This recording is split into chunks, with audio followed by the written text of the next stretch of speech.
Terima kasih banyak sudah menonton. Jangan lupa like, comment, dan subscribe. Let's go!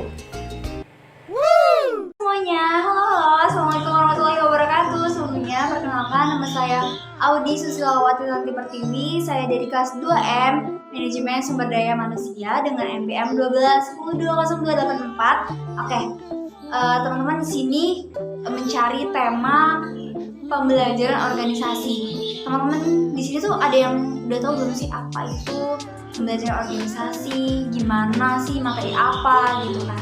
Kalau misalnya teman-teman nggak tahu dan mau sama-sama belajar untuk mencari tahu, video ini adalah video yang tepat buat kita sama-sama belajar, karena di sini saya bakalan ngebahas sedikit tentang apa itu pembelajaran organisasi.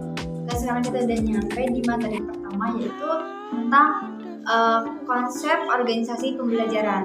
Mungkin dari teman-teman sendiri apa sih gitu konsep organisasi pembelajaran, apa gitu definisinya? Oke, di sini definisi dari PowerPoint yang di sana itu ada merupakan proses pengembangan performa karyawan dalam organisasi. Jadi kayak secara kontinu itu ya untuk meningkatkan kapasitas. Terus juga di bawahnya itu ada kayak pembelajaran. Jadi kalau misalkan dari definisi pembelajarannya sendiri itu kan merupakan proses mendapatkan pengetahuan gitu dari si definisi pembelajaran ini. Kita nyampe ke materi kedua, ada tingkatan organisasi pembelajaran. Nah, dari yang saya ketahui, dari tingkatan organisasi pembelajaran ini ada 5. Yang pertama, ada berpikir sistem. Yang kedua, berpikir mystery. Yang ketiga, mental model. Yang keempat, pembangunan visi bersama. Dan yang kelima, ada tim pembelajaran. Nah, dari 5 ini nanti kita bakalan bahas satu-satu dari definisinya. Oke, bisa teman-teman lihat di sini, kebaca nggak?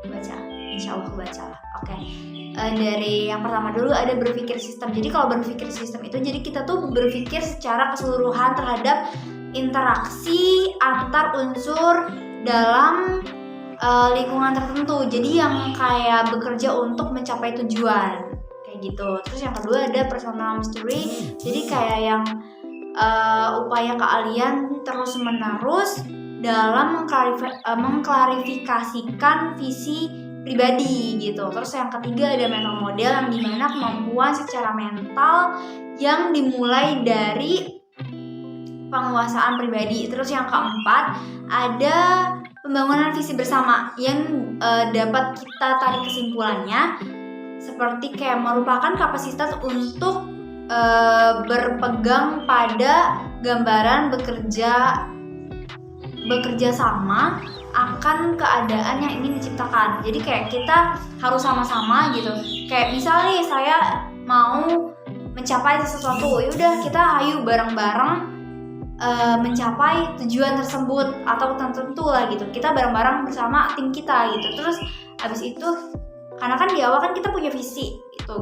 Visi itu kan kayak sama kayak tujuan tuh. Jadi kita ya bareng-bareng gitu mencapai visi tersebut. Terus yang ketiga ada tim pembelajaran, yang dapat kita tarik kesimpulannya seperti kemampuan anggota tim untuk menunda asumsi dan masuk ke dalam pikiran bersama. Oke, materi selanjutnya ada model pembelajaran masyarakat. Nah, di sini ada proses memperhatikan, terus ada juga proses mengingat, ada proses mesin untuk meniru, dan ada proses pemberdayaan atau penguatan. Oke, materi terakhir yang akan kita bahas yaitu ada cara manajer menjadikan organisasi pembelajaran. Nah, langkah pembelajaran yang perlu dilalui untuk menjadi organisasi pembelajaran itu kan ada 4 yang saya tahu. Yang pertama ada penguasaan pengetahuan, yang kedua ada distribusi informasi, ada interpretasi informasi, dan yang keempat ada pengingatan organisasional. Itu dikutip dari Wibowo 2006.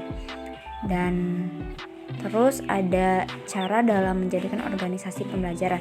Itu ada beberapa yang dikutip juga sama dari Wibowo tahun 2006. Ada pembelajaran analitis, pembelajaran sintesis, pembelajaran eksperimental, pembelajaran interaktif, pembelajaran struktural, dan yang terakhir pembelajaran instrusional. Terus di sini juga ada langkah memberi pembelajaran kepada karyawan dapat dilakukan dengan membentuk perilaku dengan cara pemberdayaan otomatis karyawan sebagai berikut. Yang pertama ada reschedule reinforcement, yang dimana pemberdayaan terus menerus dan memperdayaan terputus-putus. Terus yang kedua ada reinforcement schedule and behavior, yang dimana pemberdayaan untuk meningkatkan performa karyawan secara umum merupakan continuous reinforcement, tetapi dilakukan dengan modifikasi dan pengembangan organisasi. Oke, ini materi terakhir buat kita semuanya, yaitu ada teori pembelajaran dalam organisasi, yang dimana yang saya tahu itu ini juga bisa menurut para ahli ya, ada 3.